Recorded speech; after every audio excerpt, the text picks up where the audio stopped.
All India association of chemist and druggist association వాళ్ళు ఇచ్చిన సూచన మేరకు మన ఈ ఫార్మసీస్ ఆన్లైన్ ఫార్మసీస్ వ్యతిరేకంగా కొన్ని రూల్స్ అండ్ రెగ్యులేషన్స్ పెట్టమని చెప్పేసి మా యొక్క రిక్వెస్ట్ అండి. దీనివల్ల ఏంటంటే కామన్ ఫార్మసిస్ట్కి కానీ ఫార్మసీ చదివిన వాళ్ళకి కానీ మనకి బిజినెస్ చేయడానికి చాలా కష్టంగా ఉంది. ఆ తర్వాత డీప్ డిస్కౌంటింగ్ ప్రాక్టీసెస్ కూడా కొంచెం ఇబ్బందిగా ఉన్నాయి. మా గవర్నమెంట్ మేము అడుగుతున్నామంటే కొంచెం రూల్స్ అండ్ రెగ్యులేషన్స్ కానీ పెడితే కనుక బాగుంటుందని దీని మీద ఆల్ ఓవర్ ఇండియా ఈ బంద్ చేయడం అనేది జరుగుతుందండి. మే 20th బుధవారం ఆల్ ఓవర్ ఇండియా కూడా అన్ని మెడికల్ షాప్స్ కూడా బంద్ ఉంటాయండి. అంటే ఆన్లైన్లో వచ్చే అవకాశం ఉంది కాబట్టి కొంచెం రెగ్యులేషన్స్ పెడితే కనుక నకిలీ మందులు రాకుండా చేయడానికి అవకాశం ఉంటుందండి. అవునండి, కరోనా టైంలో ఏంటంటే అందరికీ అందుబాటులో ఉండాలనే ఐడియాతో గవర్నమెంట్ ఏం చేసిందంటే ఆన్లైన్ బిజినెస్ని బాగా ఎంకరేజ్ చేసింది. ఇప్పుడు దాన్ని కొంచెం రెగ్యులేట్ చేయమంటున్నామండి. ఎక్కడెక్కడి నుంచో వస్తున్నాయి మందులు, దానికి ఎవరు బాధ్యత అనేది ఉండదు కాబట్టి దానికి కొంచెం రూల్స్ అండ్ రెగ్యులేషన్స్ పెడితే కనుక గవర్నమెంట్ సైడ్ నుంచి మనం ఒక స్పూరియస్ మెడిసిన్స్ని నకిలీ మందులని నివారించడానికి అవకాశం ఉంటుంది.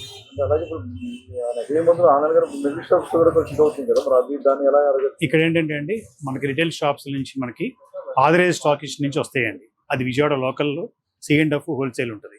మనకి ఏదైనా కనుక స్పూరియస్ డ్రగ్ వచ్చినా కూడా ట్రాక్ చేయడానికి ఈజీగా ఉంటుందండి.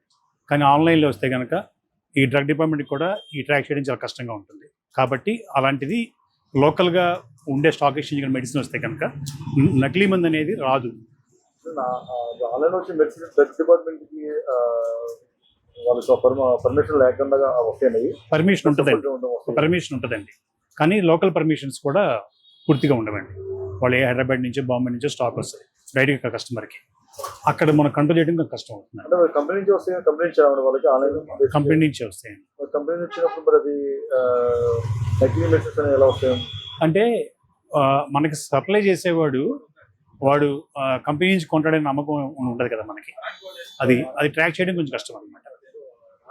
ఎక్కడి నుంచో వస్తున్నప్పుడు లాంగ్ ప్లేస్ నుంచి వచ్చినప్పుడు దాన్ని ట్రాక్ చేయడం కొంచెం కష్టంగా ఉంటుంది.